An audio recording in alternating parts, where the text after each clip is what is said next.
With the thriller genre, there can be a formula. What Michael has done is totally dismantle that formula.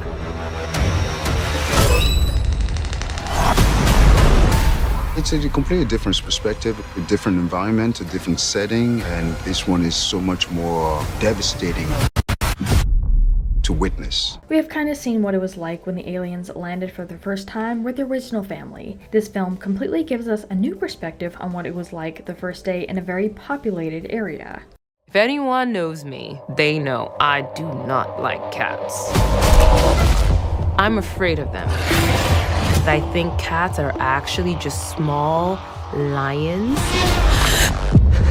For day one, I wanted to find a writer-director that would come up with something totally unique. And so we found Michael Sarnoski. Set long before the main events of the first two movies in the franchise, A Quiet Place Day 1 follows Sam, a young woman on a day trip to New York City with her cat at the very moment the monstrous aliens that hunt through sound arrive on Earth. She is forced to team up with a stranger, Eric, if both are to survive and escape the city. In A Quiet Place Day 1, we have gone back to the beginning of what happened before the creatures invaded the Earth. That's how I feel. That's how I feel about cats. Well, that's how I felt about cats before this movie.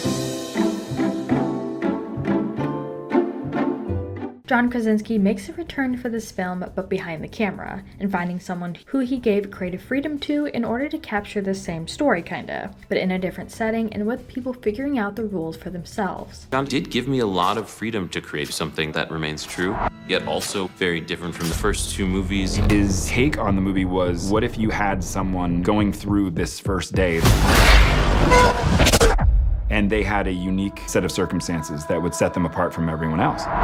But before we get into more of these moments, today's trivia question: what year did the first Quiet Place film release? Leave your answers in the comments down below and stick around till the end of the video to find out if your answer was correct. In Day 1, we explore similar themes to the beginning of the second film, where we watch the Abbott family negotiate this invasion. Except this time we're set in an urban environment in New York City. This is Frodo. Hi, Frodo. I met Nico and Schnitzel, the two cats that played Frodo in the film. This 2024 American apocalyptic horror film, written and directed by Michael Sarnoski, based on a story he conceived with John Krasinski, it is the third installment of A Quiet Place film series, serving as a spin-off and prequel. There's this other layer that Michael has added. It's bigger, scarier. He's created an emotional roller coaster. It does justice to the Quiet Place universe and expands upon it. We meet Samira, who is on a day trip to New York when they arrive. And she has to adjust to this new world. And on the way, she meets Eric, a perfect stranger, who she has to figure out how to survive with. Since A Quiet Place released, fans have been itching for more. Therefore, Part 2 released. In late 2020, Paramount announced the spin-off. In 2021, Krasinski revealed that a script was finalized and submitted to the studio. By October, though, the writer dropped the project due to creative differences. You can't have a cat in here. Now, somehow, I love them.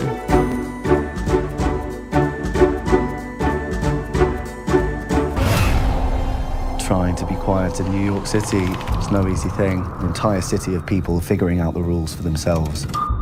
If we stay here, we die.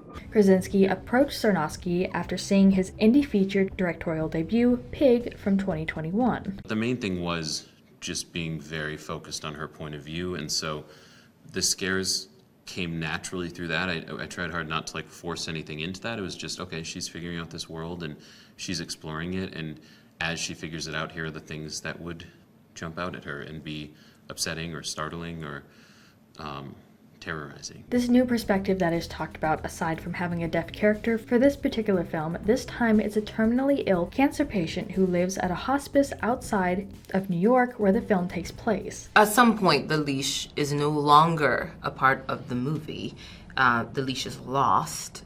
Spoiler alert, I guess. I guess that doesn't really spoil much. But anyway, And after that, yes, it got definitely very challenging. But those cats were so well trained. It was amazing to watch. But real quick, make sure you guys check out our Instagram page, linked down in the description. There's a ton of interview moments and memes, so make sure you check it out and give us a follow.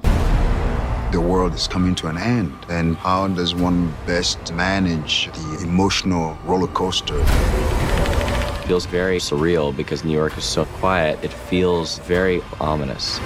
And you just think about survival. And I actually just came back from seeing this film, and from the research of everyone saying that this film did well with its new perspective, the director did do it justice. And seeing it happen on the day that everything went down from New York was really interesting. The main challenge of this film was the lack of dialogue. Right. So you're in this environment where you can't communicate with words, and so when that's really stripped back, that's a really rare opportunity as actors, as you mentioned, to kind of try and tackle that together. And obviously, when you're working with an actor of the caliber of Lupita, it was a no-brainer of just kind of how interesting this experience could be. The writer sat down during an interview and was asked a few questions like what it was like writing for this horror franchise. It was an easier transition than I expected, he said. His story at the fire is where I came up with the idea for the prequel, that story that he told was so incredibly intense and so dark, and you found yourself just wanting to know what was that experience like, and it all happened behind his eyes. He was just telling a story to Killian,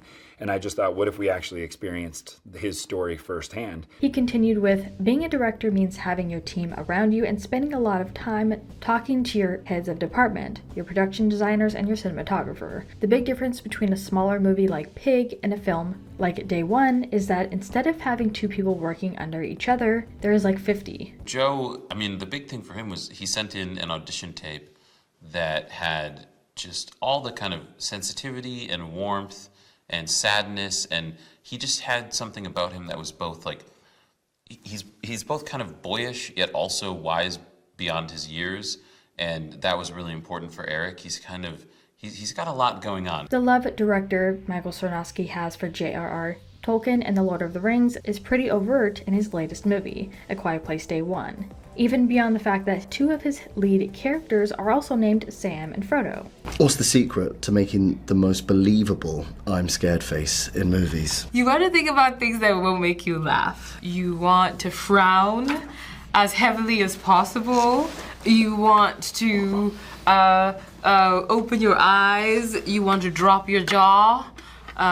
And you want to move as fast as possible. He revealed watching Lord of the Rings growing up, watching all the behind the scenes, was a big part of falling in love and movie making, and the potential for both beautifully meaningful, emotional storytelling and huge scope and excitement. It kind of elevated it and made it very character driven, and I think honestly that was the main thing, was these are movies about characters. It's a movie about a family in the first and second one, and in this one I just wanted it to be very character focused, and everything was kind of lensed through that. In a lot of ways in the other movies, the real heart of it is making sure that the character stories are playing.